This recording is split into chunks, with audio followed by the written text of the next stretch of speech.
এবারের নির্বাচন একটা গুরুত্বপূর্ণ তাৎপর্য নিয়ে আমাদের সামনে উপস্থিত হয়েছে। তপন চক্রবর্তীর কাছে আপনারা শুনেছেন, আমি শুনলাম, যেটা বলা হচ্ছে এই ভোট দেশ রক্ষা করার ভোট। দেশকে রক্ষা করতে গেলে পর আমাদের দেশটা পরিচালিত হচ্ছে যেটাকে ভিত্তি করে সেটাকে আমরা সংবিধান বলি। আমাদের দেশের প্রায় 200 বছরের যে স্বাধীনতা সংগ্রাম, সেই সংগ্রামের অন্যতম গুরুত্বপূর্ণ ফসল হচ্ছে আমাদের সংবিধান।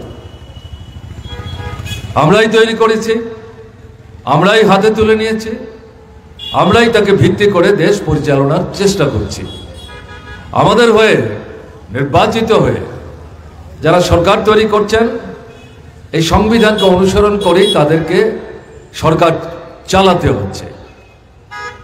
এই যে সংবিধান, এই সংবিধান নানা দিক থেকে বর্তমান শাসকদের হাতে আক্রান্ত। এখন আওয়াজ উঠেছে দেশ রক্ষা করতে গেলে পর সংবিধানকেও রক্ষা করতে হবে। সংবিধানকে বাদ দিয়ে দেশ না, দেশ বাদ দিয়ে সংবিধান না। আর এই দুটোর সাথেই যুক্ত হচ্ছে দেশের জনগণ, হিন্দু, মুসলমান, বৌদ্ধ, খ্রিস্টান নির্বিশেষে নানা ধর্ম, বর্ণ, সম্প্রদায়ের মানুষ নিয়ে আমাদের ভারতবর্ষ। মানুষদের বাদ দিয়ে তো দেশের অস্তিত্বের কোনো ভিত্তি নাই। কাজেই এই মানুষদের বেঁচে থাকার প্রশ্ন, অস্তিত্ব রক্ষার প্রশ্নে তাদের জীবনের যে মৌলিক সমস্যাগুলো, খাদ্য, বস্ত্র, বাসস্থান, শিক্ষা, স্বাস্থ্য, এবং এগুলোর ব্যবস্থার জন্য প্রয়োজন হচ্ছে তার উপার্জন, কাজ চাই, মজুরি চাই। এই বিষয়টি বিজেপি সরকারের এই 10 বছরের শাসনে ভীষণভাবে আক্রান্ত। কাজেই এর থেকেও উত্তরণের জন্য, সংবিধান রক্ষার জন্য, দেশ রক্ষার জন্য এই নির্বাচন বিশেষ গুরুত্ব তাৎপর্য নিয়ে আমাদের দেশের 90 কোটি নির্বাচক তাদের সামনে উপস্থিত হয়েছে। আমাদের সংবিধানের মূল যে বক্তব্য, বিষয়বস্তু, গণতন্ত্র, গণতন্ত্রের মূল কথা আমাদের সংবিধান যেভাবে বলেছে, সংসদীয় গণতান্ত্রিক ব্যবস্থা। 5 বছর পর পর দেশ শাসনের জন্য লোকসভা হবে ভোটের মধ্য দিয়ে, 5 বছর পর পর রাজ্য শাসনের জন্য নির্বাচন হবে, রাজ্যে রাজ্যে বিধানসভা তৈরি হবে, সরকার তৈরি হবে। এই দুটো সরকারের মধ্যে ক্ষমতা ভাগ করা আছে। 3টা তালিকা আছে আমাদের, কেন্দ্র তালিকা, রাজ্যের তালিকা, আরেকটাকে আমরা বলি, সংবিধান বলেছে যুগ্ম তালিকা, কনকারেন্ট লিস্ট। এই 3টি তালিকার ভিত্তিতে যার যার অধিকার, দায়িত্ব, কর্তব্য নির্ধারণ করে দেওয়া আছে। এবং আমাদের রাষ্ট্র হচ্ছে একটা যুক্তরাষ্ট্রীয় রাষ্ট্র, কেন্দ্র রাজ্য মিলিতভাবে। এই সংসদীয় গণতান্ত্রিক ব্যবস্থায় যুক্তরাষ্ট্রীয় ব্যবস্থা অন্যতম গুরুত্বপূর্ণ প্রসঙ্গ। এখন যেটা দেখা যাচ্ছে, আমাদের দেশের জনগণের গণতান্ত্রিক যে অধিকারগুলোর কথা বলা হয়েছে, প্রাণ খুলে, মন খুলে, স্বাধীনভাবে এই দেশের নাগরিকদের কথা বলবার অধিকার ব্রিটিশ শাসিত ভারতবর্ষে যেটা ছিল না। সমালোচনা করার অধিকার। আপনি যদি দেশের উন্নতির জন্য, রাজ্যের অগ্রগতির জন্য কিছু ভাবেন, সরকার হয়তো ভাবছে না, আপনার যে ভাবনা সেটা দেশের সরকার, রাজ্যের সরকারের কাছে আপনি অকুত ভয়ে যাতে উপস্থিত করতে পারেন, তার জন্য নাগরিক অধিকার, নাগরিক স্বাধীনতা। আপনি চাইলে গণতান্ত্রিক দৃষ্টিভঙ্গি নিয়ে দল তৈরি করতে পারেন, আপনি চাইলে গণতান্ত্রিক দৃষ্টিভঙ্গি নিয়ে নির্বাচনে অংশগ্রহণ করতে পারেন। এটা নাগরিক অধিকার, নাগরিক স্বাধীনতা।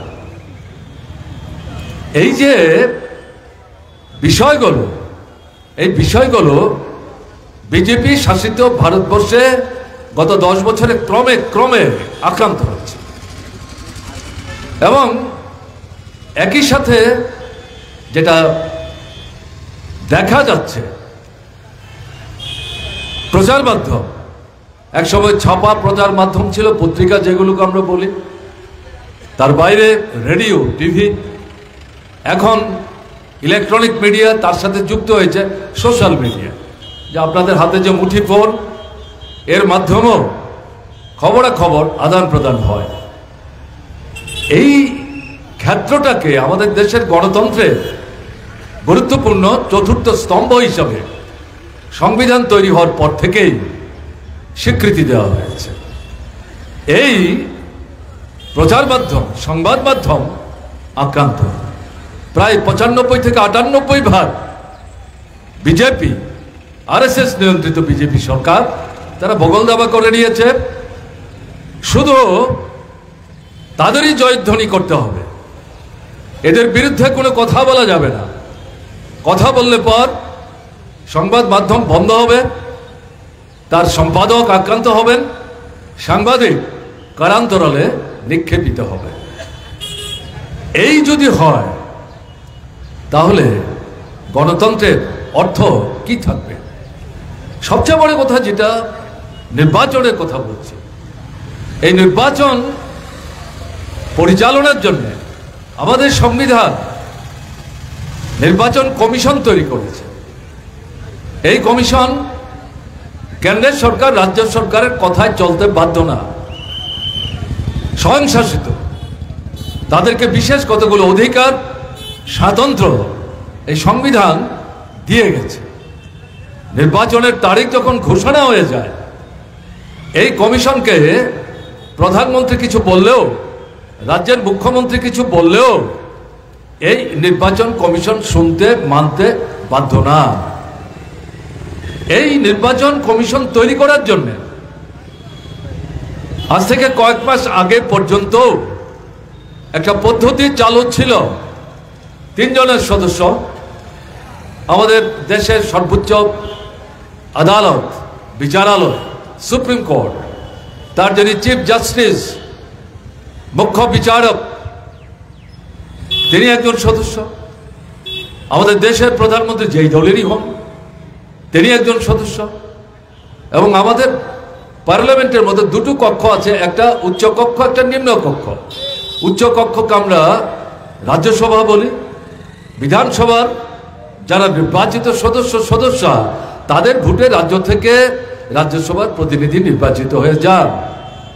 আর লোকসভা, যার ভোট আমরা মুখোমুখি, আপনাদের ভোট হবে 26 তারিখ, এটাকে নিম্ন কক্ষ বলা। এই নিম্ন কক্ষের যিনি বিরোধী দলের নেতা, যে দলই মোট সদস্যের 1/6 আসন পেয়েছেন, সেই দল বিরোধী দলের অধিকার পাবে। তার যিনি নেতা, এই যে 3 জন, 2 জনের কথা আমি আগে উল্লেখ করলাম, তিনিও যুক্ত হবেন, যে কোনো দলেরই হবে।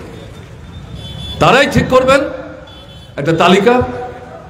ইলেকশন কমিশনের চেয়ারপারসন কে হবেন, আর 2 জন সদস্য কারা কারা হতে পারেন, তাদের একটা তালিকা তৈরি করে স্বরাষ্ট্র দপ্তর কেন্দ্রের, আইন দপ্তর কেন্দ্রের, তাদের কাছে পাঠাবেন।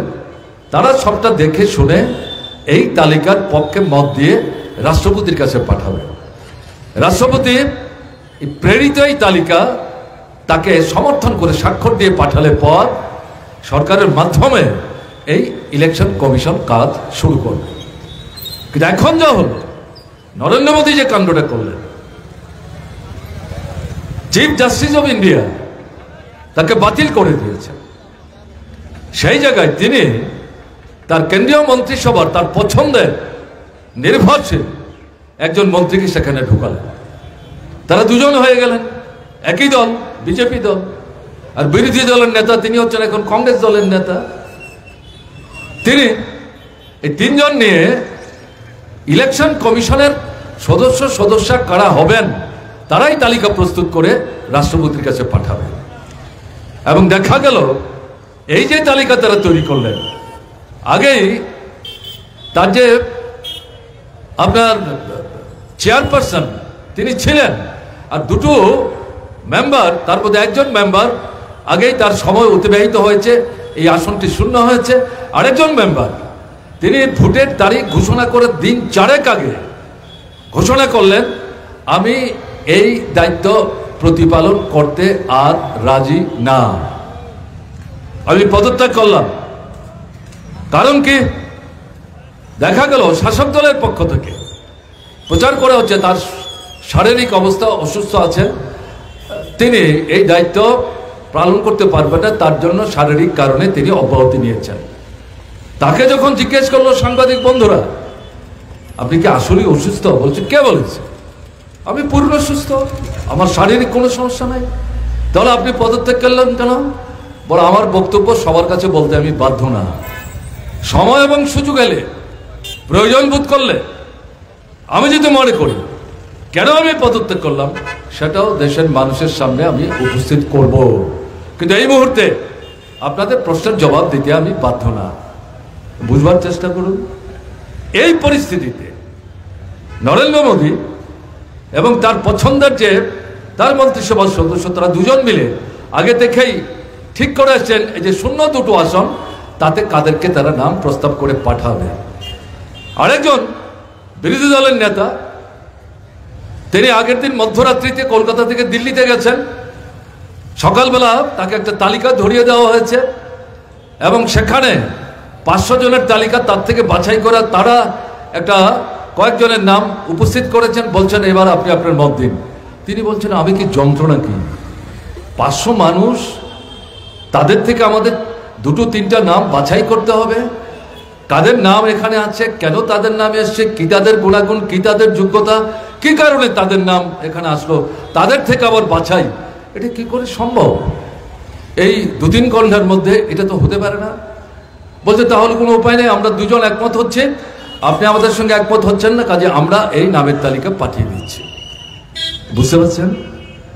এবং তাদের পাঠানো যে তালিকা স্বরাষ্ট্র এবং আইন দপ্তরের মাধ্যমে রাষ্ট্রপতির কাছে গেছেন, মুহূর্তের মধ্যে রাষ্ট্রপতি কোনো প্রশ্ন না তুলেই তাতে স্বাক্ষর করে তাদেরকে নিয়োজিত করার ব্যবস্থা করেছেন। তারাই এখন এই নির্বাচন পরিচালনা করছেন। বুঝতে পারছেন? এই যে গণতন্ত্র, সংসদীয় গণতান্ত্রিক ব্যবস্থা, নির্বাচন হচ্ছে তার মূল বিষয়। এই নির্বাচনটা পরিচালনা করবেন নিরপেক্ষ দৃষ্টিভঙ্গি নিয়ে নির্বাচন কমিশন। সেই কমিশন যদি শাসক দলের বগল দেওয়া হয়, তাহলে নির্বাচনটা কিরকম হবে? আমি আপনাদের বলছি, একটি পর্যবেক্ষক দল এই নির্বাচনের তারিখ ঘোষণার পর সারা ভারতবর্ষে রাজ্যে রাজ্যে বিভিন্ন অংশের নির্বাচক যারা, তাদের মধ্য থেকে কিছু লোককে বাছাই করে, এ তো লক্ষ লক্ষ কোটি কোটি মানুষের কাছে যাওয়া সম্ভব না, এটা তারা বাছাই করে নিয়ে, বাছাই মানে তাদের পছন্দের লোক না, লেখাপড়া জানা, শ্রমজীবী অংশের মানুষ, ব্যবসায়ী, ছাত্র, যুবক, উপজাতি, তফসিলি, ওবিসি, সংখ্যালঘু, এরকম বাছাই করে নিয়েছেন। নিয়ে নানা প্রশ্ন তাদের সামনে উপস্থিত করেছেন। তার মধ্যে অন্যতম একটা প্রশ্ন ছিল, আমাদের দেশের এই যে ইলেকশন কমিশন, এই সম্পর্কে আপনাদের কি বক্তব্য? 58 জন যাদেরকে প্রশ্ন করা হয়েছে 100 জনের মধ্যে, তারা বলেছেন এই নির্বাচন কমিশনের উপর আমাদের বিশ্বাস নাই, আস্থা নাই, এরা নিরপেক্ষভাবে আগে থেকেই আমরা দেখছি নির্বাচন পরিচালনা করছে না। আর এখন যে নির্বাচন কমিশন তৈরি হয়েছে, এ তো শাসক দলের পছন্দের লোকদের নিয়ে তৈরি করা। কাজে কি করে এর উপর আমরা আস্থা রাখবো? আপনারা বুঝে নেওয়ার চেষ্টা করবেন। যারা এই পর্যবেক্ষণ করেছেন তারা কিন্তু কোনো দলের লোক না। দ্বিতীয় প্রশ্ন, এই যে ভোট হচ্ছে নতুন পদ্ধতিতে ইভিএম মেশিনের মাধ্যমে, এই সম্পর্কে নানা প্রশ্ন উঠেছে। শাসক দলের উদ্দেশ্যে নির্বাচন কমিশনের কাছে গত বছর কয়েক যাবৎ কর্ণপাত করছে না। আপনারা নির্বাচক, আপনাদের কি মত? এদের মধ্যে 42 থেকে 48 জন তারা বলেছেন এই ইভিএম মেশিনের মাধ্যমে ভোটে প্রতারণা করা হচ্ছে, তঞ্চকতা করা হচ্ছে। প্রকৃত ভোটারের ভোট ঠিকভাবে এই মেশিনে চিহ্নিত হচ্ছে না, এবং যারা শাসন ক্ষমতায় আছে তারা কৌশলে এই মেশিনটাকে সুবিধাজনকভাবে তৈরি করে তাদের জয় হাসিল করবার জন্য ব্যবহার করছে। ফলে অবিলম্বে এই মেশিন নিয়ে ভোট দেওয়ার পদ্ধতি বাতিল করা দরকার। আগের যে পদ্ধতি ব্যালট পেপার, এই পদ্ধতিতেই ভোট হওয়া উচিত। ইউরোপ মহাদেশের মধ্যে অনেকগুলো রাষ্ট্র, তাদের অনেকেই অনেক আগে থেকে এই ইভিএম মেশিনে ভোটের পদ্ধতি চালু করেছিল। তাদের দেশের নাগরিকরা, ভোটাররা, তারা প্রশ্ন তুললেন যে ইভিএম মেশিনের উপর আস্থা আমরা রাখতে পারছি না, পুরনো পদ্ধতিতে ব্যালট পেপারের মাধ্যমে ভোটে ফিরে যাও। মেশিনে ভোট করলে পরে গণতে সুবিধা, সময় কম লাগে। এখন ভোট তো 5 বছর পর একবার হবে, তাতে 2 দিনের জায়গায় 4 দিন লাগবে ভোট গণতে। কিন্তু ভোটটা ঠিক মতো হতে হবে, গণনা ঠিক মতো হতে হবে। তার ভিত্তিতে প্রকৃত যারা ভোট পেলেন তারা নির্বাচিত হয়ে যাবেন, সরকার তৈরি করবেন, দেশ চালাবেন। এটাতে 2 দিন 4 দিন সময় বেশি লাগলে কি আসে যায়? মেশিন তো সেদিন তৈরি হয়েছে, এর আগে তো যুগ যুগ ধরে এই ব্যালট পেপারের মাধ্যমেই ভোট হতো। সেই জায়গায় ইউরোপ মহাদেশের অধিকাংশ রাষ্ট্রে এই ইভিএম মেশিন বাতিল করে তারা ব্যালটে চলে গেছে। তা আমাদের দেশের অসুবিধাটা কি? এই যে ইন্ডিয়া ব্লক, আর থেকে 6 মাস 7 মাস আগে এই ব্লকের তরফ থেকে চিঠি দিয়ে ইলেকশন কমিশনের চেয়ারম্যানের কাছে সবাই চাওয়া হয়েছে যে ইভিএম সিস্টেমে যে ভোট হচ্ছে, দেশের মানুষের মধ্যে সন্দেহ তৈরি হয়েছে, আমাদেরও সন্দেহ আছে। এর আগেও আমরা প্রশ্ন তুলেছি, আপনারা যুচ্ছই কোনো জবাব দিতে পারেননি। আমরা সুনির্দিষ্টভাবে কিছু তথ্য উপস্থিত করে কেন ইভিএম মেশিন বাতিল করে ব্যালট পেপারে ভোটে যাওয়া দরকার আমরা কথা বলতে চাই। আমাদের সময় দেন, সময় দেয়নি, তাতেই তো সন্দেহ লুকায়িত। কাজে এই জায়গায় দেশের জনগণ, ইন্ডিয়া ব্লক, তাদের মধ্যে প্রশ্ন, একমাত্র প্রশ্ন নাই কার? বিজেপি, আরএসএস, বিশ্ব হিন্দু পরিষদ, বজরং দল, তারা ক্ষমতায় আছে আর তাদের পরিচালনা করছে আরএসএস, ফেসিবাদী মনুবাদী শক্তি। তারা খুশি, কারণ তারা যা চাইছেন তাই তারা করতে পারছেন। কাজে এই যদি হয়, গণতন্ত্রের যে মূল ভিত্তি, এটাই যদি এভাবে নস্যাৎ হয়ে যায়, এই যে প্রশ্নটা উঠল, সংবিধানের মূল কথা গণতন্ত্র, এই জায়গায় হচ্ছে তার প্রাসঙ্গিকতা। এই কারণেই বলা হচ্ছে প্রকৃত গণতন্ত্রকে ফিরিয়ে আনতে গেলে পর এই সংবিধানকে রক্ষা করতে হবে। সংবিধান যেভাবে মানুষকে গণতান্ত্রিক অধিকার দিয়েছেন, এটাকে ধূলিসাৎ করছে, এটাকে আমাদের পুনঃস্থাপন করতে হবে। দ্বিতীয় গুরুত্বপূর্ণ প্রশ্ন কি? ধর্মনিরপেক্ষতা। ব্রিটিশ সাম্রাজ্যবাদ আমাদের দেশের স্বাধীনতা সংগ্রামকে বিপর্যস্ত করবার জন্য, টুকরো টুকরো করবার জন্য ধর্মের প্রশ্ন তুলে দিয়ে 2 ভাগে 3 ভাগে বিভক্ত করেছে আমাদের এই স্বাধীনতার শক্তিকে, এবং শেষ পর্যন্ত আমাদের দেশটাকে ভাগ করে 2 টুকরো করে দিয়ে গেছে হিন্দুস্তান, পাকিস্তান। আমরা এই ভারত চাইনি। মহাত্মা গান্ধী 15ই আগস্ট, যার সবচেয়ে বেশি উদ্বেলিত হওয়ার কথা, আনন্দ অবগাহন করার কথা, তিনি দরজা জানালা বন্ধ করে অভুক্ত নিরন্ন অনশন করেছেন। তাকে যখন তার সঙ্গে লোকরা জিজ্ঞেস করছেন, বাপু আজকের দিনে আপনি কেন গৃহবন্দী হয়েছেন? বলে, আজকে আমার জীবনের সবচেয়ে দুঃখের দিন, বেদনার দিন। আমি এরকম ভারত চাইনি, বিভক্ত ভারত চাইনি। তাকেই খুন করেছে বিশ্ব হিন্দু পরিষদে, বজরং দলে, আরএসএস নিয়ন্ত্রিত ফেসিবাদী শক্তির অন্যতম। আপনারা জানেন তার গলায় আরএসএস, বিশ্ব হিন্দু পরিষদ এবং বিজেপি এখন মালা পরায়। সে নাকি শহীদ। কেন শহীদ? গান্ধীজিকে যেহেতু খুন করেছে। ভাবতে পারেন, ভাবতে পারেন, গান্ধীজি কংগ্রেস দলের নেতা ছিলেন, কিন্তু তাকে তো কংগ্রেস দলের নেতা হিসেবে দেশের মানুষ দেখেননি। স্বাধীনতা সংগ্রামের প্রথম সারির প্রথম প্রদর্শক হিসেবে তাকে দেখবার চেষ্টা করেছে। তাকে যে খুন করলো, তার গলায় এখন মালা দিচ্ছে। তো বুঝতে হবে আপনাদের কোন জায়গায় এসে আমরা দাঁড়িয়েছি। এরকম একটা অবস্থা থেকে আমাদের দেশ স্বাধীন হওয়ার পর যখন সংবিধান তৈরি হচ্ছে 1949-এর 29শে নভেম্বর আমাদের কনস্টিটিউয়েন্ট অ্যাসেম্বলি, তখনও ভোট হয়নি, ভারতবর্ষে যে সমস্ত রাজনৈতিক দলগুলো কাজ করছিল সব দলের প্রতিনিধি নিয়ে প্রায় 243 জন এই কনস্টিটিউয়েন্ট অ্যাসেম্বলি তৈরি হয়েছে। তাতে আরএসএস এর লোক ছিল, তখনও বিজেপি দল তৈরি হয়নি। বিজেপি দলের তখন অন্য নাম নিয়ে তারা শুরু করে 1951 সালে, সেটা ভারতীয় জনতা পার্টি না, অন্য নাম। কাজে সেই সময় আরএসএস এর প্রতিনিধিরাও ছিলেন। এই সংবিধান যখন তৈরি হয় সেই সময় আরএসএস, আজকের যারা বিজেপি সরকারের পরিচালক, তারা এই সংবিধান গ্রহণ করতে রাজি ছিলেন না, মানি না। তারা মনু সংহিতার আদলে স্বাধীন ভারতবর্ষের সংবিধান তৈরি করতে চেয়েছিলেন। মনু সংহিতার মূল বক্তব্য কি? নারীরা, মহিলারা, তাদের কোনো অধিকার থাকবে না, তারা সন্তান প্রসব করবেন, কন্যা সন্তান, পুত্র সন্তান, তাদের বড় করবেন, বুকের দুধ খাওয়াবেন, কাপড় জামা পরিষ্কার করবেন, ঘর নিকাবেন, উঠোন নিকাবেন, বাইরে যাবেন না, তাদের কিছু জিজ্ঞাসা নাই, কোনো প্রতিবাদ নাই। কি কথা হলো এটা? বিবেকানন্দ তিনি বলেছেন পাখির দুটো ডানা, একটা ডানা যদি অচল হয়, দুর্বল হয়, আরেকটা ডানায় পাখি আকাশে মুক্ত বিহঙ্গের মতো উঠতে পারে না।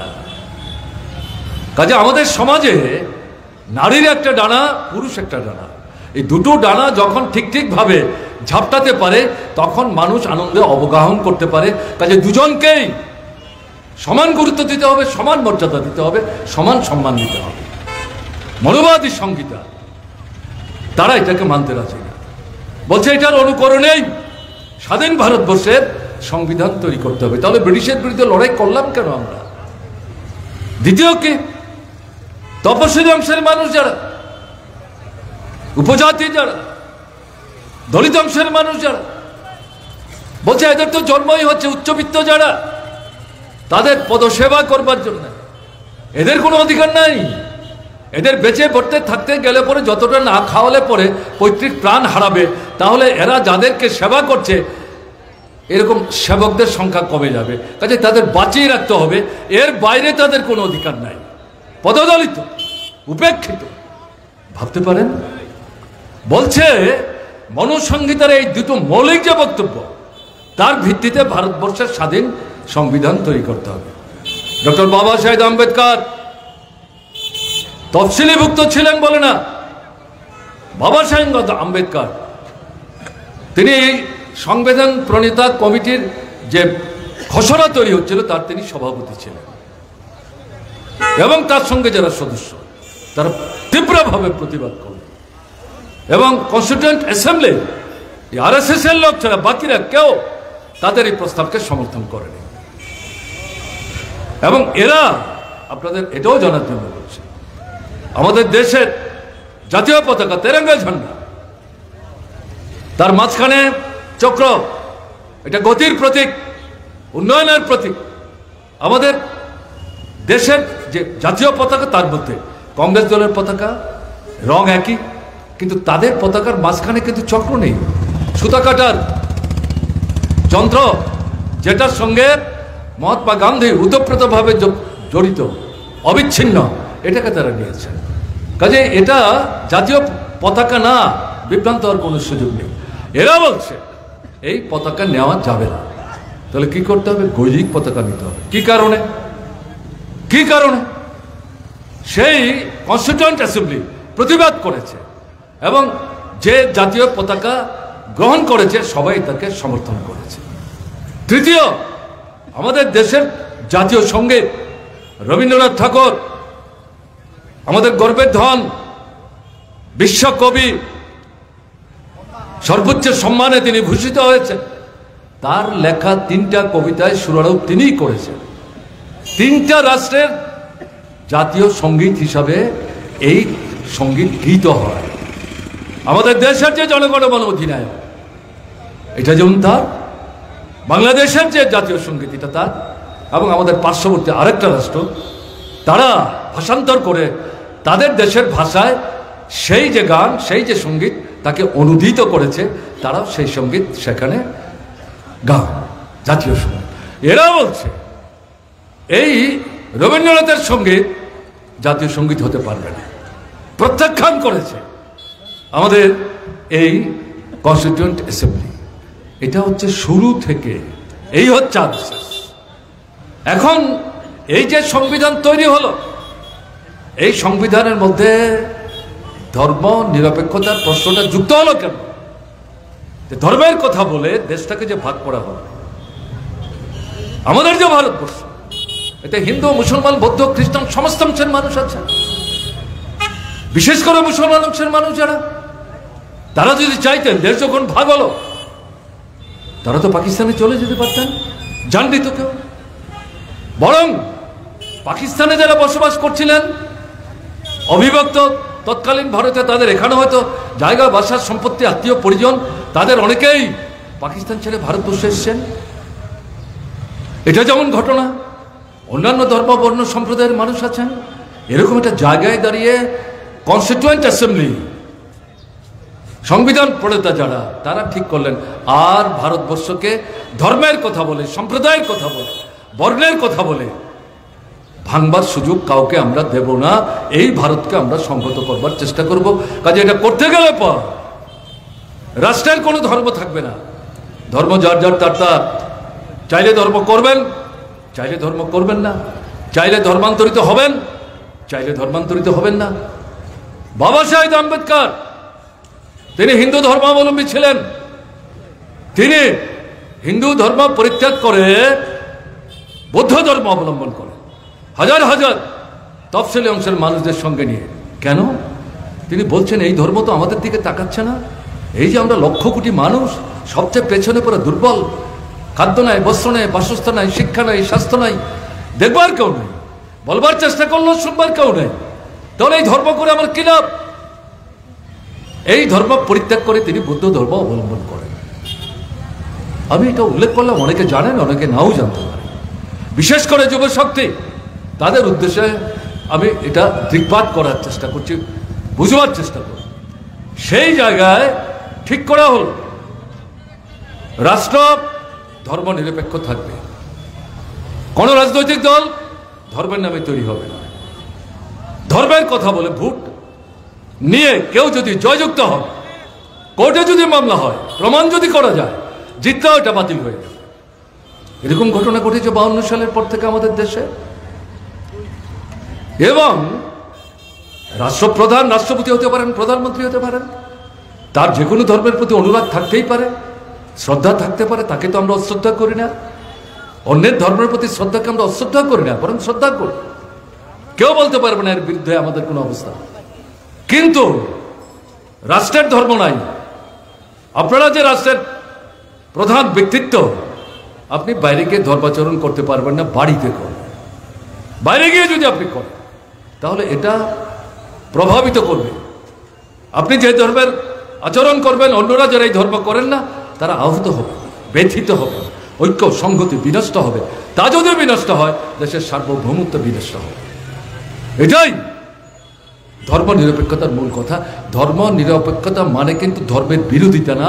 বিজেপি আর এসএস যারা ধর্ম নিরপেক্ষতার পক্ষে দাঁড়িয়ে কথা বলেন, তাদের বিরুদ্ধে এই অপপ্রচারটা তারা করার চেষ্টা করে।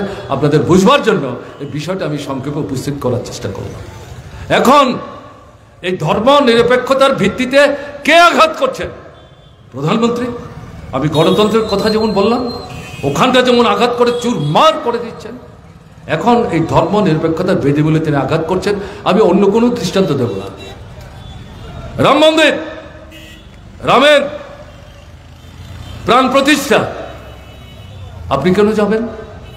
এটা হিন্দু ধর্মের প্রতিষ্ঠান, হতে পারে না আপনি হিন্দু ধর্ম অবলম্বী? আপনার তো যাওয়ার কথা না। ওই ধর্মের যারা লোক তারা যাবেন, আপনি গেলেন। উত্তরপ্রদেশের মুখ্যমন্ত্রী আপনার দলের, তিনি গেলেন। রাজ্যপাল উত্তরপ্রদেশের, তিনি গেলেন। তাহলে কি ধারণা? যে সংবিধান স্পর্শ করে শপথ নিয়ে গড়াগড়ি খেতে খেতে প্রথম দিন পার্লামেন্টে ঢুকলেন, আপনি কতটা গণতান্ত্রিক দেখাবার জন্য এই সংবিধানের উপর পা রেখে দুর্মোচ করে আপনি তো ধর্ম নিরপেক্ষতার আদর্শের বেদিমূলে আঘাত করলেন। আর কিছু বলার প্রয়োজন থাকে? এই প্রশ্ন যখন উঠল, তিনি তো তার কোনো জবাব দিতে পারছেন না, জবাব দিচ্ছেন না। তো নতুন পার্লামেন্ট ভবন দরকার ছিল না। আমাদের পার্লামেন্টে 543 জন সদস্য বসে, 7 জন মনোনীত, 550 জন, এটাতে 650 জন বসতে পারে। ঐতিহাসিক বাড়ি, ব্রিটিশের আমলে তৈরি করে। কোনো এমপি বলেনি এখানে বসে কাজ করে যারা নতুন একটা বাড়ি তৈরি করতে হবে, কিচ্ছু না। নরেন্দ্র মোদীর নাম খুদাই করতে হবে, হাজার হাজার কোটি টাকা খরচ করে, যখন জল নাই, কল নাই, সেচ নাই, বিদ্যুৎ নাই, স্কুল নাই, কলেজ নাই, হাসপাতাল নাই, ঔষধ নাই, চাকরি নেই, বাকরি নেই, এগুলির দিকে তার মাথা ঘামাবার সুযোগ নাই। তার নাম খুদাই করতে হবে। সে পার্লামেন্ট ভবন উদ্বোধন করলেন, পূর্ণ হওয়ার আগেই উদ্বোধন। সেখানেও হিন্দু ধর্ম অনুসরণ করে রাজার জায়গায় রাজার ছেলে যখন রাজা হন, রাজার অবর্তমানে তাদের পারিবারিক যারা আপনার পূজার্চনা করে, পূজারী, তারা রাজার রেখে যাওয়া দণ্ড পুত্রের হাতে তুলে দেন রাজদণ্ড হিসাবে। আমাদের দেশে স্বাধীনতার পর 52 সালে নির্বাচনের মধ্য দিয়ে যে সংসদ তৈরি হলো, পণ্ডিত জওহরলাল নেহরু প্রথম প্রধানমন্ত্রী হলেন, যার কথা শুনছিলেন আপনারা। তারপর থেকে আরম্ভ করে এমনকি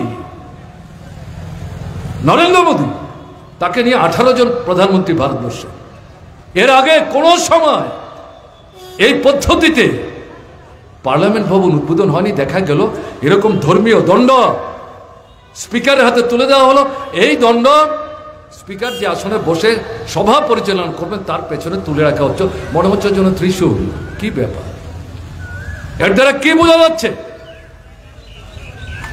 এর দ্বারা বোঝা যাচ্ছে যে এরা ধীরে ধীরে অন্য সমস্ত ধর্ম, বর্ণ, সম্প্রদায় তাদেরকে পদদলিত করে তাদের যে ভাবনা হিন্দু রাষ্ট্র, কিসের হিন্দু রাষ্ট্র? হিন্দু রাষ্ট্রের সঙ্গে হিন্দু ধর্মের কোনো সম্পর্ক নেই। এটা ফেসিবাদী একটা ভাবনা। অন্য সমস্ত ধর্মাবলম্বী মানুষ তাদেরকে পদদলিত করা, এটা শিখে আসছে আপনার ফেসিস শিক্ষার তার কাছ থেকে। এদের কাছে গিয়ে আরএসএস এর নেতৃত্ব পাঠ নিয়ে এসছে এবং তাদের যে আদর্শ তারা ঠিক করেছে সেটাই ভারতবর্ষে তারা কায়েম করতে চাইছে। এরাই বলেছে আমাদের হিন্দু ধর্মের সাথে আমরা যে হিন্দুত্বের কথা বলছি তাদের কিন্তু কোনো মিল নাই। এটার মূল হচ্ছে অন্য ধর্মাবলম্বীরা মানুষ যারা ভারতবর্ষে আছে, তারা যদি ভারতবর্ষে থাকতে চায় তাদের ধর্মাচরণের মূল কেন্দ্র ভারতে থাকতে হবে, না হলে পরে তারা ভারতবর্ষে থাকতে পারবে না। থাকতে গেলে পর পায়ের তলায় থাকতে হবে। তো মুসলমান ধর্মাবলম্বী যারা, তাদের আন্তর্জাতিক যে ধর্মীয় যে প্রতিষ্ঠান, এটা কোথায়? এটা তো ভারতবর্ষে না, প্রত্যেক রাজ্যে আছে, কিন্তু মূল জায়গাটা কোথায় আপনারা জানেন? খ্রিস্টান যারা, তাদের যে ধর্মাচরণের আন্তর্জাতিক যে প্রতিষ্ঠান যেখানে অবস্থিত, এটা তো ভারতবর্ষে নাই, এটা অন্য জায়গায় আছে, একই জায়গায়। কাজেই এর অর্থ হচ্ছে ঘুরিয়ে বলছে খ্রিস্টান, মুসলমান এবং অন্য ধর্ম তাদেরও যদি বাইরে থাকে, এর মধ্যে কিন্তু বুদ্ধ ধর্ম চলে আসবে। তাদের মূল পীঠস্থান হচ্ছে চীনে। তার মানে হচ্ছে তোমরা ভারতবর্ষে থাকলে পদদলিত হয়ে থাকতে হবে, না হলে এই দেশ ছাড়তে হবে, থাকতে পারবে না। এটার নাম হচ্ছে মানে হিন্দু ভারত। কি কথা? ধর্মে তো কোনো জায়গায় এই সমস্ত কথা বলেনি। কি বলবার চেষ্টা করেছেন? মন্দিরে কেন যাচ্ছ, গির্জায় কেন যাচ্ছ? ওখানে গিয়ে বসে থাকলে পরে পেটের ক্ষুধা দূর হবে, পিঠের কাপড় পাবে, মাথা গুজবার জায়গা পাবে, তোমার ছেলে চাকরি পাবে, পড়াশোনা না করে পরীক্ষা দিলে বিএ পাস করতে পারবে। মানুষের কাছে যাও, নিরন্ন বুভুক্ষ সমস্যা পীড়িত মানুষ, জাত না, ধর্ম না, বর্ণ না, সম্প্রদায় না, সে মানুষের পাশে দাঁড়িয়ে তার বিপদ মুক্তির জন্য তোমার সামর্থ্যের মধ্যে যতটা সম্ভব তাকে একটু সাহায্য করার চেষ্টা করো। যদি দেখো তোমার সাহায্য পাওয়ার পর সে দাঁতবার করে খিলখিল করে হাসছে, তোমার যদি ধর্মে বিশ্বাস থাকে, ভগবানে বিশ্বাস থাকে, তুমি ধরে নাও তোমার ভগবান হাসছে। এটাই তো বিবেকানন্দের কথা। তিনি তো ভারতবর্ষের হিন্দু ধর্মকে আন্তর্জাতিক পরিসরে নিয়ে গেছেন, কিন্তু অন্য কোনো ধর্মের বিরুদ্ধে তো কথা বলেননি। তিনি বলেছেন সব ধর্মের তো একটাই রাস্তা, যেটা সমস্ত ছোটোখাটো নদী নালা সেগুলো সব গিয়ে মিলিত হয় সমুদ্রে। কাজে ধর্মটা এরকম, যারা বিভাজন তৈরি করার চেষ্টা করছে তারা ধর্মের নামে সংকীর্ণতা করছে। ভারতবর্ষে বিজেপি আরএসএস এটাই এখন করবার চেষ্টা করছে। কি হচ্ছে? আপনি কি খাবেন, কি জামা কাপড় পরবেন, আপনার ছেলেমেয়েরা বন্ধু বাসায় কি করে করবে, আপনার অনুষ্ঠান ধর্মীয় অনুষ্ঠান আপনি কিভাবে করবেন সমস্ত জিনিস তারা নিয়ন্ত্রণ করার চেষ্টা করছে। তাহলে কি করে ধর্ম নিরপেক্ষতা রক্ষিত হবে? ভেতর থেকে ধর্ম নিরপেক্ষতা রক্ষা করতে না পারলে গণতন্ত্র রক্ষা করা যাবে না। গণতন্ত্র ধর্ম নিরপেক্ষতা হাত ধরাধরি করে সেখান করে চলছে। একটা আঘাত পেলে আরেকটা দুর্বল হবে, আরেকটা দুর্বল হলে অপরটা আঘাত পাতে হবে। এই জায়গায় দাঁড়িয়ে প্রশ্ন এসছে, এই দুটোই হচ্ছে আমাদের সংবিধানের মূল কথা, মর্মবস্তু। এই দুটোকে রক্ষা করতে গেলে পর সংবিধান রক্ষা করতে হবে, সংবিধান রক্ষা করতে না পারলে পর দেশ রক্ষা করা যাবে না, দেশ রক্ষা করতে না পারলে পর ধর্ম বর্ণ সম্প্রদায় আমাদের যার যাই হোক আমরা কেউই আমাদের অস্তিত্ব রক্ষা করতে পারবো না। তাই এবারকার এই নির্বাচনে এই প্রশ্নটা সামনে এসছে। স্বাধীনতার পর ৭৭-এর লোকসভা নির্বাচনে দুটো স্লোগান এসেছিল, গণতন্ত্র পুনরুদ্ধার করতে হবে, নাগরিক স্বাধীনতা পুনঃস্থাপন করতে হবে, অন্য কোনো স্লোগান নাই। অনেকদিন পর এই 2024-এর নির্বাচনে এই প্রসঙ্গগুলো সামনে এসছে। গণতন্ত্র দুর্নীতি করে ইলেকশন বন্ডের নামে বড় বড় ব্যবসায়ী, কালোবাজারি, মুনাফাখোর দেশকে ট্যাক্স না দিয়ে এই টাকা দেশের বাইরে নিয়ে বেনামিতে অন্য দেশের ব্যাংকে জমা করে বিদেশে এবং ভারতবর্ষে সম্পদ লুট করার চেষ্টা করছে। তাদের কাছ থেকে কালো টাকা নিয়ে সাদা করার সুযোগ করে দিয়ে বিজেপি তার তহবিল স্ফীত করছে। হিসাব থেকে দেখা গেছে সুপ্রিম কোর্টের নির্দেশের ভিত্তিতে যার মূল ভিত্তি তৈরি করতে সাহায্য করেছিলেন ভারতের কমিউনিস্ট পার্টি মার্ক্সবাদীর সাধারণ সম্পাদক, পার্টির সিদ্ধান্ত মতো মামলা করেছিলেন যে এটা কি আইন, এটা তো সংবিধান বিরোধী আইন। সেই রায় দিতে গিয়ে বলেছেন এটা সংবিধান বিরোধী। 500 পৃষ্ঠার তথ্য বেরিয়েছে, তাতে দেখা যাচ্ছে এই 19 সালের পর থেকে ইলেকশন বন্ডের মাধ্যমে যে টাকা গেছে বিভিন্ন রাজনৈতিক দলের মধ্যে 48 থেকে 52 টাকা বিজেপির তৈরি গেছে। এই টাকা দিয়ে তারা ভোটরঙ্গ করেন, ইলেকশনে পরাজিত হলো বিরোধী দলের প্রার্থী টাকা পয়সা দিয়ে বাজারে লাউ কোমরের মতো কেনা বেচা করে তারাই সরকার তৈরি করে। যারা জিতলেন, যাদের সরকার তৈরি কথা, তাদেরকে সরকার তৈরি করতে দেয় না। এটা কি গণতন্ত্র, এটা কি নির্বাচন রহস্য? কাজে এই জায়গায় দাঁড়িয়ে যে প্রশ্নটা উঠলো, অনেক হয়তো বলবেন যে হঠাৎ করে শুধু এই প্রশ্ন নিয়েই কেন নির্বাচন হবে? না, শুধু এই প্রশ্ন নিয়ে নির্বাচন, এই সমস্ত কিছুর মূলে মানুষের জীবনের মৌলিক সমস্যা। সেটা কি আমি উল্লেখ করেছি। আমাদের দেশের অবস্থা কি? জিনিসপত্রের দরদাম আকাশ স্পর্শ করেছে, মানুষের সামর্থ্যের বাইরে চলে গেছে। কেন্দ্রের সরকার, রাজ্য বিজেপি সরকার হেলদোল আছে, কোনো ভূমিকা, কোনো ব্যবস্থা নিচ্ছেন? 17 এপ্রিল, 1 বৈশাখ দেশের প্রধানমন্ত্রী তিনি দিল্লিতে তাদের হেডকোয়ার্টারে বিজেপি 41 থেকে 42 মিনিট বক্তৃতা করে তাদের নির্বাচন ইস্তাহার উপস্থিত করেছেন। এই জিনিসপত্রের দরদাম যে আকাশচুম্বী, মানুষের সামর্থ্যের বাইরেই চলে গেছে, এটাকে নিয়ন্ত্রণ করার জন্য কোনো কথা বলেছেন? একটি কথা বলেননি। আয় নাই, উপার্জন নাই, পয়সা নাই, কড়ি নাই, চাহিদা আছে, কিনতে পারছেন না। আমি যেখানে মিটিং করছি 59 জেলার হেডকোয়ার্টার, এটা একটা বেশ বড় ব্যবসায়িক কেন্দ্র, কেনা বেচা আমদানি রপ্তানি হয়।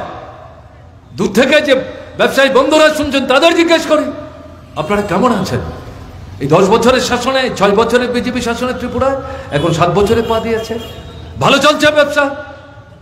আপনি তো জায়গা বন্ধক দিয়ে, স্ত্রীর কাঠ পয়সা বন্ধক দিয়ে, অর্ধেক টাকা দিয়ে মালিকের কাছ থেকে বকেয়াতে জিনিস এনে দোকান সাজিয়ে বসেছেন। কেনবার লোক তো আসছে না, বছর শেষ, মালিক চাপ সৃষ্টি করছেন। কি ব্যাপার? তোমার কাছে টাকা পড়ে আছে, টাকা কেন জমা দিচ্ছ না? কোত্থেকে দেবে? কেনবার লোক তো নাই, কিনবেন কি করে? কাজ নাই, কাজ না থাকলে মজুরি থেকে আসবে? এই পরিস্থিতিতে দাঁড়িয়ে এই সরকার কি কেন্দ্র কি রাজ্য এই সম্পর্কে চূড়ান্তভাবে উদাসীন।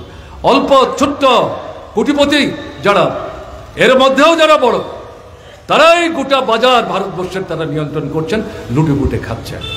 তাদের স্বার্থে এই দরদাম নিয়ন্ত্রণের জন্য বিকল্প ব্যবস্থা নেওয়ার তারা চেষ্টা করছেন। জিনিসের দরদাম কমানো যায় না? নিশ্চিতভাবে কমানো যায়, আমরা মনে করি কমানো যায়। এই যে নূতন সরকার তৈরি করার আহ্বান এসছে ইন্ডিয়া ব্লকের তরফ থেকে, সেখানে আমরা কি বলার চেষ্টা করছি?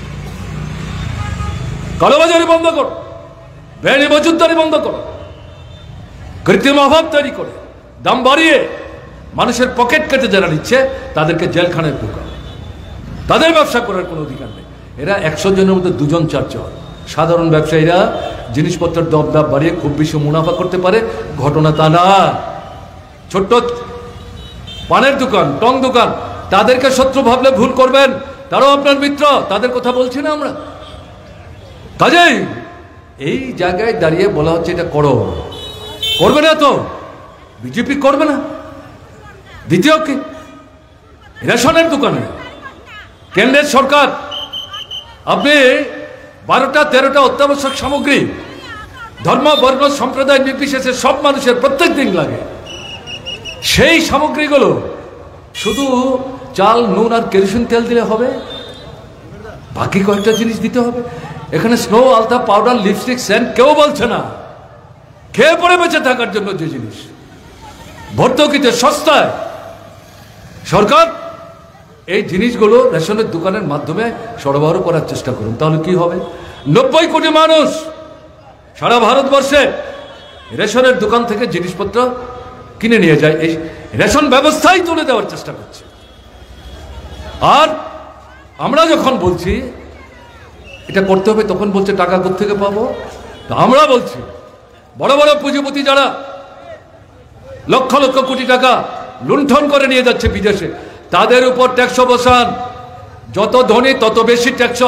সেই টাকা সরকারের কোষাগারে আনেন, এই টাকা দিয়ে এই অত্যাবশ্যক সামগ্রী সস্তায় ভর্তুকিতে গরিব যারা ক্রেতা বাজারে না গিয়ে রেশনের দোকানে যাচ্ছে তারা যাতে কিনতে পারে। আরে যদি আপনারা এটা করেন, তারা সিপিআইএম অথবা কংগ্রেসকে তো আশীর্বাদ করবে না। আপনারা সরকারে থাকতে যদি এটা করতেন, দুহাত তুলে তো আপনাদেরই আশীর্বাদ করতো। এটা জেনেও তো আমরা আগে থেকে বলেছি, এখনো বলছি, সরকার যখন দিল্লিতে আসবে আপনাদের পাল্টে এই নূতন সরকার এই পদ্ধতি অনুসরণ করে জিনিসপত্রের দরদাম নিয়ন্ত্রণ করার ব্যবস্থা করবে। জিনিসপত্রের দরদাম কমানো যায়, কে বলেছে কমানো যায় না? কমানো যায়। বামফ্রন্ট সরকার ত্রিপুরা ছোট্ট রাজ্যের সরকার, ক্ষমতার সীমাবদ্ধ, কেন্দ্র সাহায্য করছে না।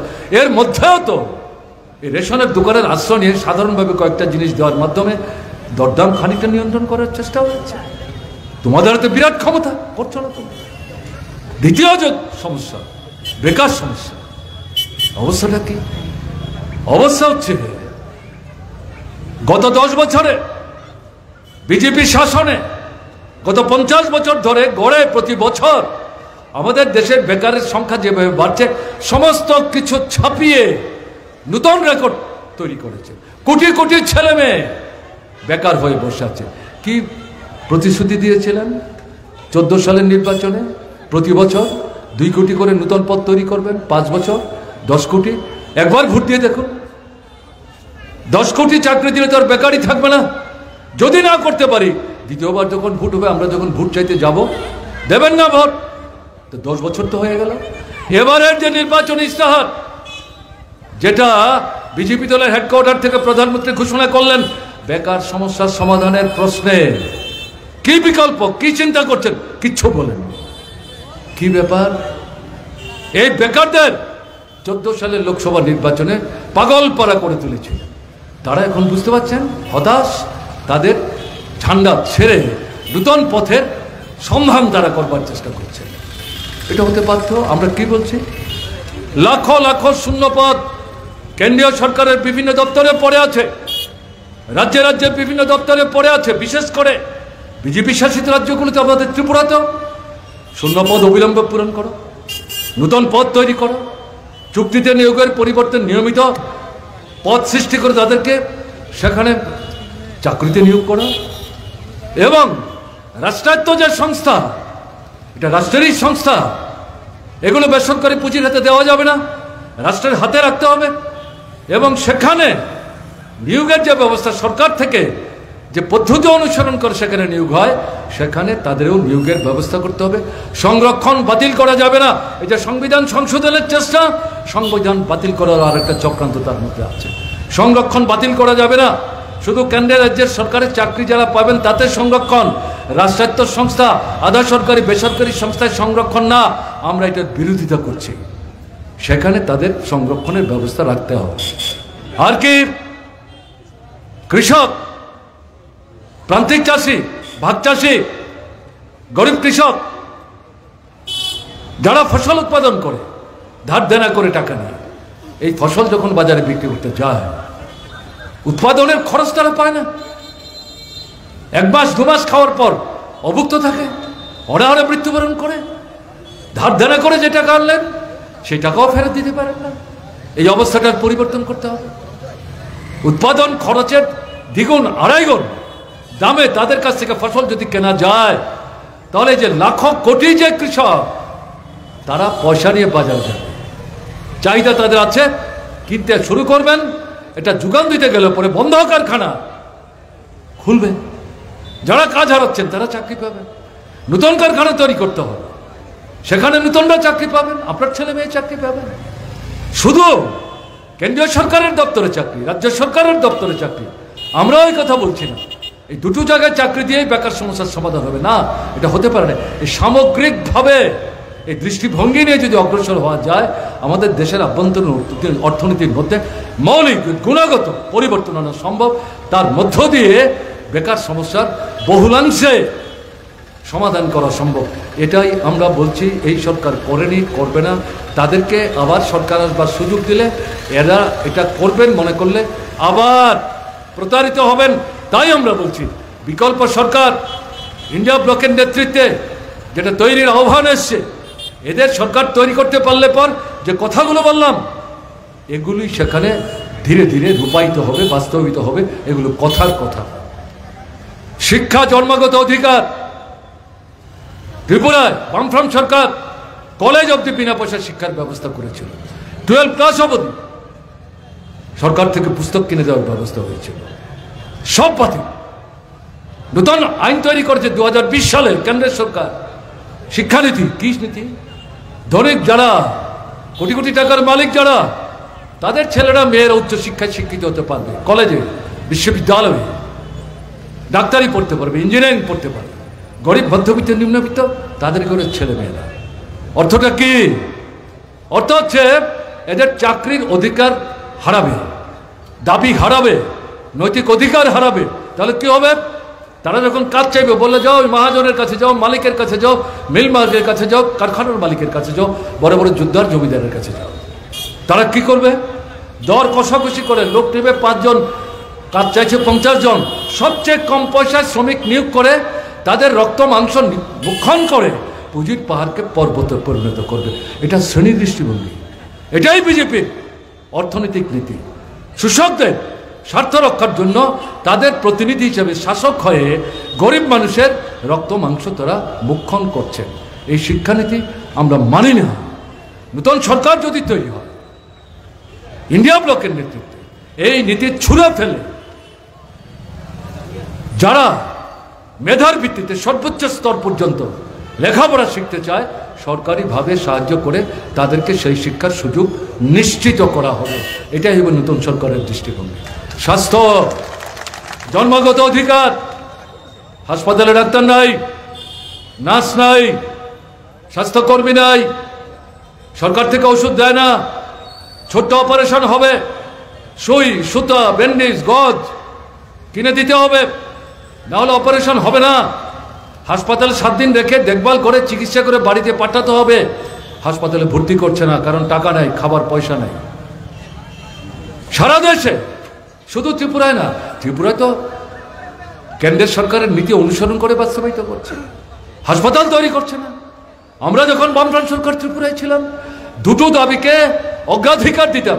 নতুন হাসপাতাল, নতুন স্কুল, প্রাইমারি স্কুলকে সিনিয়র বেসিক সঙ্গে সঙ্গে আমরা করে দিতাম। সিনিয়র থেকে মাধ্যমিক, মাধ্যমিক থেকে দ্বাদশ, প্রত্যেক মহকুমায় কলেজ। এগুলো আপনারা জানেন? কোথায় এরা? ঘোষণার পর ঘোষণা, মুখের ছবি, বড় বড় বক্তৃতা, বিবৃতি, কাজের কাজ কিচ্ছু তারা করছে না। কাজে এই জায়গায় ওষুধের দাম, 6 মাস আগে যে ওষুধ আপনি 20 টাকা দিয়ে কিনেছেন, এখন কিনতে গেলে 50 টাকা দিতে হবে। 50 টাকার ওষুধ 100 টাকা দিয়ে কিনতে হবে। এবং ডাক্তাররা প্রেসক্রিপশন করে বলে দিচ্ছেন অনেককে, দেখে শুনে ওষুধ কিনবেন। 2 নম্বরই 3 নম্বরই ওষুধ বাজারে চলে এসছে। আমি লিখে দিল ওষুধ ভালো হলো, যদি 2 নম্বরে ওষুধ কিনে আনেন, এই ওষুধ খেলে তো আপনি সুস্থ হবেন না, বরং নতুন করে অসুবিধা হবে। দিল্লিতে এই ঘটনা ঘটছে। এদের টাকাই ইলেকশন বন্ডের মাধ্যমে বিজেপির তহবিলে ঢুকছে। এদের বিরুদ্ধে কোনো কথা বলার সাহস নরেন্দ্র মোদী, অমিত শাহ ওদের নাই। কাজে এই জায়গায় দাঁড়িয়ে আমরা যেটা বলছি, শিক্ষা এবং সঙ্গে স্বাস্থ্য জন্মগত অধিকার, দুটোর দায়িত্ব কেন্দ্রের সরকার। রাজ্যকে সাহায্য করে কেন্দ্র রাজ্য মিলে জনজীবনের এই মৌলিক চাহিদাগুলি পূরণ করতে হবে। এগুলো যদি না হয়, মাথা গুজবার একটা আস্তানা যদি না থাকে, লজ্জা নিবারণের কাপড় যদি না থাকে, গাছের ছাল পরে বেরোবেন। 1000 বছর আগে মানুষ বেরোত, এখন ছাল পরে কেউ বেরোলে বলবে পাগল। আপনি তো আপনার ঘরের মেয়েকে বেরোতে দেবেন। এখন মেয়েটার অবস্থা কি? একটা কাপড় মা মেয়েতে পরে জলান্তে যায়, মা আসার পর মেয়ে সেই কাপড় পরে বেরো হয়, দ্বিতীয় কোনো কাপড় নাই। এই সমস্যার তো সমাধান করতে হবে। কি করে করবেন? এই জায়গাটাই তো একটার পর একটা আক্রমণ করে ধূলিসাৎ করে দিচ্ছে আমাদের ত্রিপুরা। আপনারা শুনছিলেন বিরজিৎ বাবু আপনাদের এখানকার দুর্নীতির কথা বলছিলেন। আর কি দুর্নীতি নিয়ে ব্যস্ত, কার কত টাকা রোজগার হচ্ছে, মানুষ যে না খেয়ে মরে যাচ্ছে, কোনো নজর নেই। রেগা প্রায় বন্ধ, টুয়েব প্রায় বন্ধ, পূর্ত দপ্তরের কাজ প্রায় বন্ধ, গ্রামোন্নয়ন দপ্তরের কাজ প্রায় বন্ধ, কৃষি দপ্তরের কাজ প্রায় বন্ধ, স্বাস্থ্য দপ্তরের কাজ প্রায় বন্ধ। কি সরকার চলছে? সরকারটা কোথায়? সরকারটা কোথায়? অরাজকতা চলছে, জঙ্গলের শাসন চলছে, মায়েরা বোনেরা আক্রান্ত হচ্ছে, ইজ্জত লুণ্ঠিত হচ্ছে। থানায় গেলে পর, বিশেষ করে 2023-এর পর অধিকাংশ থানায় দারোগারা বলছেন কিসের মামলা করতে এসছেন? কোর্টে যাবেন, কি লাভ হল? গ্রামে ফিরে যান, মন্ডলের কাছে যান, তারা মীমাংসা করে দেবে। কিছু টাকা খরচ করবেন, হয়তো কোনো নতুন ঝামেলা পাকাচ্ছেন। বুঝতে পারছেন কেন বলছি? অপশাসন, জঙ্গলের শাসন, বুঝবার চেষ্টা করুন। সাবরুম থেকে ধর্মনগর প্রতি সপ্তাহে রাস্তায় লাশ পাওয়া যাচ্ছে, বেওয়ারিশ লাশ, নারী পুরুষ। মানুষ খবর দিচ্ছে পুলিশকে, সেই লাশ তুলে নিয়ে যাচ্ছে, কোনো তদন্ত নাই। কে খুন করলো, কিভাবে খুন হলো, কিভাবে মৃত্যুবরণ করলেন, কিসের শাসন চলছে? এই পরিস্থিতির মধ্যে থেকে বেরোতে হবে। ফলে এখানে দাঁড়িয়ে আজকে প্রশ্ন যেটা এসছে, মানুষের জীবনের এই যে মৌলিক সমস্যাগুলো, ত্রিপুরায় বলুন, দেশেই বলুন, কথা বলতে পারবেন না, আন্দোলন করতে পারবেন না। এই আন্দোলন টুকরো টুকরো করে দেওয়ার জন্য ধর্ম, বর্ণ, সম্প্রদায়ের কথা বলে বিভাজন তৈরি করার চেষ্টা করছে। এটার পরেও যখন পাচ্ছে না, গণতান্ত্রিক অধিকারের উপর আক্রমণ করছে, সেখানে আবার সংবিধান চলে আসছে। এই পরিস্থিতিতে গণতন্ত্র রক্ষা করতে হবে, ধর্মনিরপেক্ষতার আদর্শ রক্ষা করতে হবে, নিরপেক্ষ নির্বাচন ব্যবস্থা রক্ষা করতে হবে, বিচার ব্যবস্থার নিরপেক্ষতা রক্ষা করতে হবে, কাজ, খাদ্য, রোজগার, শিক্ষা, স্বাস্থ্য, মাথা গুঁজবার জায়গা, লজ্জা নিবারণের কাপড়, মৌলিক বিষয়, এগুলো নিশ্চয়তা চাই। বিজেপি সরকার থাকবে, এই সমস্যাগুলোর সমাধান হবে অসম্ভব। তাই আওয়াজ উঠেছে, এই নির্বাচনে বিজেপিকে পরাস্ত করে বিকল্প সরকার তৈরি করে। আমি আপনাদের বলছি, 19 তারিখ 102টা আসনের নির্বাচন হয়েছে 26টা রাজ্যে। তাতে যে মূল্যায়ন, আজকে সকালে আমি দেখছিলাম এই সার্কিট হাউসে বসে বসে, এই সোশ্যাল মিডিয়া, তাতে হিসেব করে যার যার মতো করে উপস্থিত করছেন। গতবার প্রথম পদের নির্বাচনে প্রায় সমসংখ্যক আসনে বিজেপি যতটা আসন পেয়েছিলেন, বলছেন এবার সেই আসন অর্ধেকের নিচে চলে যাবে, অর্ধেকের নিচে চলে যাবে। মাথা গরম হয়ে গেছে। তার জন্য ভোটের দিন শেষ হওয়ার পর পরদিন মধ্যরাত্রিতে জরুরি মিটিং ডেকেছে প্রধানমন্ত্রীর উপস্থিতিতে। মিটিং ডেকে কিছু হবে না, হাওয়া তো ছুটতে শুরু করেছে আপনাদের উচ্ছেদ করবার জন্য। একে রোকবার ক্ষমতা আপনাদের নাই, এটা পারবে। ইন্ডিয়া ব্লক যখন তৈরি হলো, তাকে ভেতর থেকে বাইরে থেকে ভাঙবার জন্য নরেন্দ্র মোদী, অমিত শাহরা নানা ষড়যন্ত্র করবার চেষ্টা করেছে। যে ভদ্রলোক উদ্যোগ নিয়েছিলেন বিহারের মুখ্যমন্ত্রী, তাকে যে কোনো ভাবেই হোক ফুসলিয়ে ফাসলিয়ে আবার ফিরিয়ে নিলেন বিজেপিতে। 5 বার জিতেছেন, 9 বার মুখ্যমন্ত্রী হয়েছেন। 5 বার জিতে কি করে 9 বার মুখ্যমন্ত্রী হয়? এর জন্য এখন বিহারের তার নাম হয়েছে দলপাল্টু। তার দলের লোক যারা বলছেন এবারকার লোকসভা নির্বাচনে তাকে উচিত শিক্ষা দিতে হবে। এই যে ভোট হলো 102 আসনে, তাতে বিহারেরও ভোট হয়েছে কয়েকটা আসনে। এই নির্বাচনে কি দেখা গেল? সবচেয়ে কম ভোট হয়েছে বিহারে, আর সবচেয়ে বেশি ভোট নাকি হয়েছে ত্রিপুরায়। এই ত্রিপুরার বেশি ভোটের কাহিনী আমি পরে একটু সময় বলবো আপনাদের সতর্ক করার জন্য। ইন্ডিয়া ব্লক, ভারতবর্ষে 29টা রাজ্য, 6 থেকে 7টা কেন্দ্রশাসিত অঞ্চল। সব দলগুলো সব রাজ্যের সমান না, 28টা 29টা দল। সব ব্যাপারে তো আমরা একমত না, কতগুলো মৌলিক বিষয় একমত। আমাদের মধ্যে ভিন্নতা, ফারাক, পার্থক্য আছে। কংগ্রেসের দৃষ্টিভঙ্গি, সিপিআইএমের দৃষ্টিভঙ্গি সব ব্যাপারে তো একমত না। এটা কংগ্রেসের নেতৃত্ব যেমন জানেন, আমাদের সিপিআইএমের নেতৃত্ব জানেন। মৌলিক কতগুলি গুরুত্বপূর্ণ প্রশ্ন, দেশ, রাষ্ট্র, সংবিধান, গণতন্ত্র, নির্বাচন, মানুষের বাঁচা মরার প্রশ্ন, এই জায়গায় আমরা একমত হয়েছি।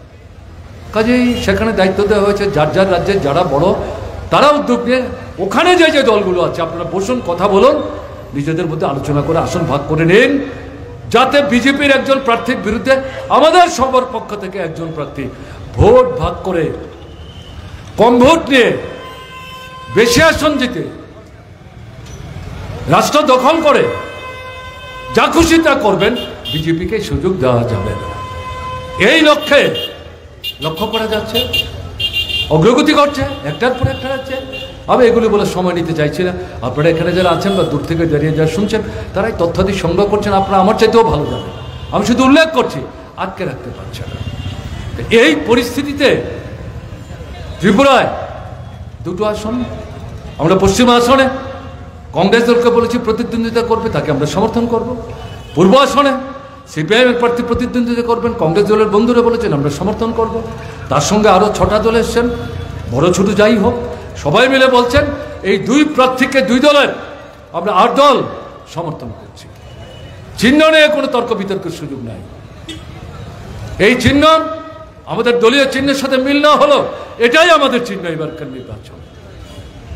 ত্রিপুরায় ভোট হয়েছে, ভোট হলো না তো।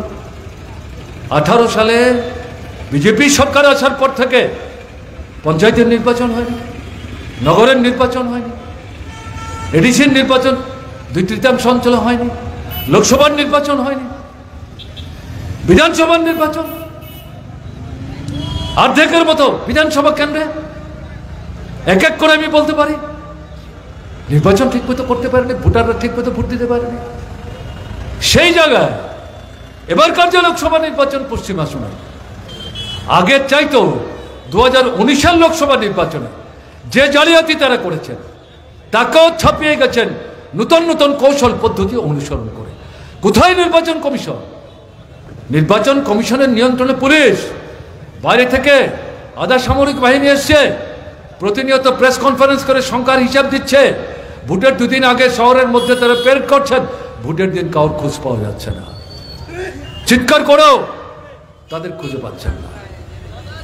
আশিস বাবর পুলিং এজেন্ট ভোটের 2 দিন আগে প্রকাশ্য প্রচার যখন বন্ধ হলো, বাড়িতে গিয়ে হুমকি দিয়ে বলছে ইন্ডিয়া ব্লকের প্রার্থীর জন্য পুলিং এজেন্ট করতে গেলে পর ফিরে এসে দেখবে বাড়ি ছাই হয়েছে। মা বলছে ছেলে তো বাড়িতে নাই, বলে আপনাকেই বলে যাচ্ছে, ছেলেকে সমঝে দেবেন। বাবা বলছে বাড়িতে কেউ নেই, আমি শয্যাশায়ী, তোমরা কারা বাপ, তোমাদের তো চিনতে পারছি না। বলছে আমাদের চেনার দরকার নেই, আপনার ছেলে নাকি ইন্ডিয়া ব্লকের পুলিং এজেন্ট হবে, সাবধান করে দেবে। এখনো তো ঘরের মধ্যে শয্যাশায়ী আছেন, ঘরটাই থাকবে না, বলে দেবেন।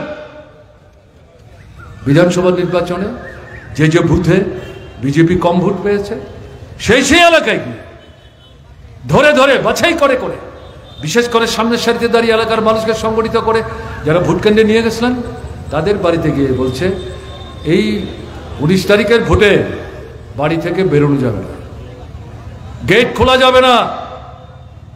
কোনো কোনো জায়গায় খাবারের প্যাকেট নিয়ে গেছে, দিয়ে গেলাম, যদি রাতেই খেয়ে শেষ করে ফেলো, সকালে যদি না থাকে, ঘরে যদি কিছু না থাকে, খবর পেলে আমরা এসে আবার খাবার প্যাকেট দিয়ে যাব, কিন্তু দরজা ঠেলে গেট খুলে বাইরে যাওয়া যাবে না। আর বুথে প্রশ্নই আসে, সাবধান করে গেলাম।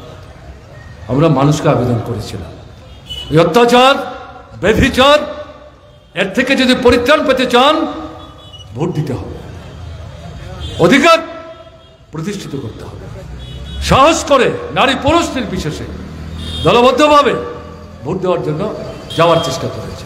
পোলিং এজেন্ট এর মধ্যেও সূর্য উদয়ের আগে গামছা পরে ভাবটা এরকম স্নান করতে যাচ্ছে অথবা জঙ্গলে পায়খানা করতে যাচ্ছে অন্যকে বিভ্রান্ত করার জন্য, এই করে পুলিং বুথে ঢুকবার চেষ্টা করেছে। যখন বিজেপির লোকরা দেখলো এটা তো ঢুকে গেছে, পিটিয়ে 10:30টার মধ্যে বের করে দিয়েছে। আশিস শাহ আমাদের পার্টি অফিসে 11:30টার সময় এসে বলছেন 80% পুলিং এজেন্টকে 10:30 থেকে 11টার মধ্যে বের করে দিয়েছে। কি ভোট হচ্ছে, কি ভোট হচ্ছে? ভোটার লাইন থেকে বয়স্ক মহিলা নির্বিশেষে বাছাই করে করে টেনে হিচড়ে ছুঁড়ে ফেলে দিয়ে বলছে না করে এসেছিলাম, ভোট দিতে আসবেন না, তারপরে ভোট দিতে আসছেন, বাড়ি যান। কিসের ভোট? আপনার ভোট আমরা দেবো, আমরাই তো আছি। বুঝতে পারছেন? ওই এলাকার ছেলে না, অন্য এলাকার ছেলে। এই নিয়ে আশিস বাবুরা ইন্ডিয়া ব্লকের প্রতিনিধিদের নিয়ে রতন দাস 7 রামনগর বিধানসভা কেন্দ্রের উপনির্বাচন, সুরজিৎ দত্ত প্রয়াত হয়েছেন, 0 আসন তার ভোট হচ্ছে। এই দুজন মিলে ইন্ডিয়া ব্লকের নেতারা, election commission, returning officer, Lok Sabha আসনে বিধানসভা কেন্দ্রের রিটার্নিং অফিসার, তাদের কাছে ডেপুটেশন দিয়ে এসে বলছেন বক্তৃতা তো অনেক করেছেন, কাজটা কি হচ্ছে? ভোট তো জালিয়াতি হচ্ছে, অধিকার হরণ করছে, পোলিং এজেন্ট নাই, কি করছে তারা কে জানে? আরো তো কয়েক ঘন্টা সময় বাকি আছে, 4-5 ঘন্টা বাকি আছে, 5টা পর্যন্ত ভোট হবে। দেখুন না একটু উদ্যোগ নিয়ে পোলিং এজেন্টদের ফিরিয়ে এনে বসাতে পারেন কিনা, যাদেরকে আসতে দিল না তাদেরকে আনা যায় কিনা, যাদেরকে লাইন থেকে ছুড়ে ফেলে দিল তাদেরকে আবার এনে ভোট দেওয়ানো যায় কিনা। দেখছি 5টা পর্যন্ত ভোট শেষ, কিচ্ছু দেখছেন না। এই পরিস্থিতি আশিস বাবুরা ইন্ডিয়া মঞ্চের তরফ থেকে তারা বসে আলোচনা করে সিদ্ধান্ত নিয়ে সংবাদ মাধ্যমে তারা বলে দিলেন এটা প্রহসন, 19-এর লোকসভার চাইতো আরো বড় প্রহসন। কাজে এই ভোট আমরা মেনে নিচ্ছি না, আমরা দাবি করছি ভোট বাতিল করো, নতুন করে ভোটের তারিখ ঘোষণা করো, সমস্ত নির্বাচক মণ্ডলীকে দলমত বিশেষে স্বাধীনভাবে নির্বিঘ্নে তারা যাতে ভোট দিতে পারে তার ব্যবস্থা করো। গণতন্ত্রের উপর মানুষের আস্থা যে নষ্ট হয়ে গেছে এটাকে পুনঃস্থাপন করো। নির্বাচন কমিশন এখনো কোনো কথা বলে। আমি আপনাদের বলছি এগুলো শোনার পর যদি মাথার চুল ছিঁড়ে বলেন আপনারা ওখানে ভোট দিতে পারলেন না, ভোট দেওয়ার পরেও সেখানে দেখা গেল বিরাট অংশকে ভোটের অধিকার থেকে সেখানে বঞ্চিত করা হলো, আমাদের এখন ভোট দিতে বলছেন, কি হবে? পারবো? আপনাদের তো বলছে এই কারণে প্রতিরোধের দুর্জয় দুর্গ গড়ে তুলবার জন্য, ওখানকার শিক্ষা নিয়ে আপনাদের পূর্ব কেন্দ্রে এই সাহস যাতে কেউ দেখাতে না পারে তার জন্য যদি ঐক্যবদ্ধভাবে আপনারা রুখে দাঁড়িয়ে একটা নতুন দৃষ্টান্ত স্থাপন করার ক্ষেত্রে ভূমিকা নিতে পারেন, এই শুধু ত্রিপুরা না সারা দেশের সামনে একটা দৃষ্টান্ত হবে, তার জন্যই আপনাদের কাছে বলছি। এবং ত্রিপুরায় যে অনাথ সৃষ্টি চলছে এর থেকে যদি পরিত্রাণ পেতে চান, দিল্লির যে বিজেপি সরকারটা চলছে যাদের অঙ্গুলি হেলনে এখানে ওরা কাজ করছে, এই সরকারটাকে ক্ষমতাচ্যুত করতে পারলে পর ওই সরকারটাকে খুঁটির মতো ব্যবহার করে তার মধ্যে দড়ি বেঁধে চারিদিকে যারা ছোটাছুটি করছেন এই খুঁটি উপরে ফেললে পর দড়ি বাঁধা যারা তারা কে কোন দিকে যাবে আমি জানি না, কে কোন দিকে যাবে আমি জানি না। কাজে এর থেকে পরিত্রাণ পাওয়ার সাথে এই দুটো আসনে আমাদের যে দুজন প্রার্থী, এই প্রার্থীদের জয় করে কেন্দ্রে বিকল্প সরকার তৈরি করার একটা গভীর নিবিড় সম্পর্ক যুক্ত রয়েছে। এখানেই গুরুত্ব।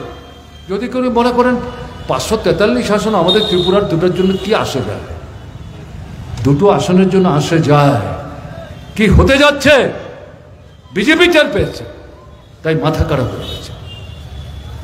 কি ষড়যন্ত্র ভাবছে কেউ বলতে পারছে না। আরো 6 দফা ভোট বাকি আছে, চোখ কান খোলা রাখতে হবে, ত্রিপুরার নজর রাখতে হবে।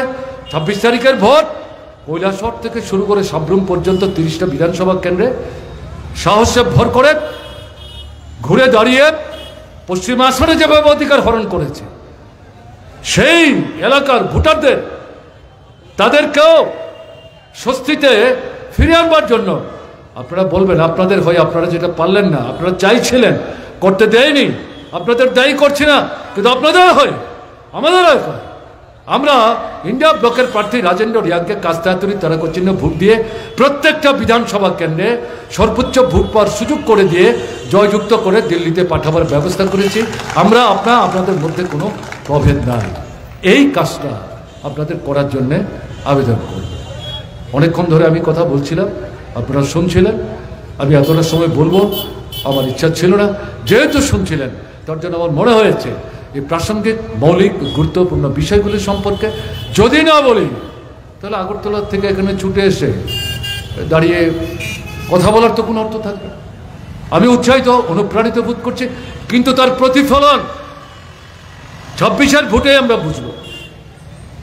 বিরজিৎ বাবু বলেছেন কৈলাসহর কেন্দ্রে বিধানসভা যা ভোট দিয়ে তাকে জয়যুক্ত করেছেন, রেকর্ড ভোট 8,000 ভোটের ব্যবধানে জয়যুক্ত হয়েছেন। তিনি বলছেন তার চাইতে বেশি ভোট, ঠিক বলেছেন। আপনাদের এই কৈলাসহর মহকুমায় আরেকটা বিধানসভা কেন্দ্র আছে, 500 ভোটের ব্যবধানে পরাজিত হয়েছে। তীব্রামথার দৌলতে বিশ্বাসঘাতকতা করেছে, পুষিয়ে দিতে হবে। ওই কেন্দ্র রাজেন্দ্র রিয়াংকে জয়যুক্ত করতে হবে। তার পাশে কুমারঘাটে আরও 2টা-2.5টা বিধানসভা কেন্দ্র, সেই আসনগুলো কম কম ভোটের ব্যবধানে আমাদের প্রার্থীরা কংগ্রেস বামফ্রন্টের তারা পরাস্ত হয়েছে। সেখানে গতকালকে বড় মিটিং হয়েছে আপনাদের মতোই, তারাও শপথ নিয়েছেন। কাজে উত্তর ত্রিপুরা জেলার প্রত্যেকটা বিধানসভা কেন্দ্রে বিধানসভার ভোটে যা আপনারা করতে চেয়েছিলেন সবটা করতে পারেননি, সেটা এই ভোটে আপনাদের করে দেখাতে হবে, নতুন দৃষ্টান্ত স্থাপন করতে হবে। একটা বিশ্বাসের ভিত আপনাদের সঙ্গে কথা বলতে গিয়ে আমার নিজের মধ্যে তৈরি হয়েছে। আপনারা পারবেন, আপনাদের পারতে হবে, আপনারা করে দেখাবেন এবং একটা নতুন পথের দিশা ত্রিপুরার মানুষের সামনে আপনারা উপস্থিত করবেন। এই আবেদন আপনাদের সামনে রেখে আমি আমার কথা বলা শেষ করছি। আপনারা ভালো থাকবেন। আমার নমস্কার।